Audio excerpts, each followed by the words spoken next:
Nanded police સ્ટેશનમાં એક હત્યાનો બનાવ બન્યો છે, જેમાં પ્રસાદનગર સોસાયટી વિભાગ 2 છે, રોકડિયા હનુમાન મંદિરની સામે જાહેર રોડ ઉપર કેટલાક રાતના સમયે કેટલાક માણસો આમે જતા હતા, ત્યારે અચાનક એક અથડાવાનો બનાવ બન્યો. એની અંદર ઉગ્ર બોલાચાલી થઈ અને એની અંદર એક છોકરાએ આ ગામે મરણ જનારને ચપ્પુનો ઘા મારી દીધો અને એ ઘા મારી દેવાથી એને બ્લીડિંગ થઈ ગયેલું હતું વધારે પડતું.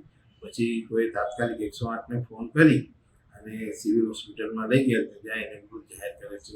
આમાં બનાવ એવું છે કે સામાન્ય બોલાચાલીમાં બનાવ બની ગયેલ છે અને અત્યારે તપાસ ચાલુ છે.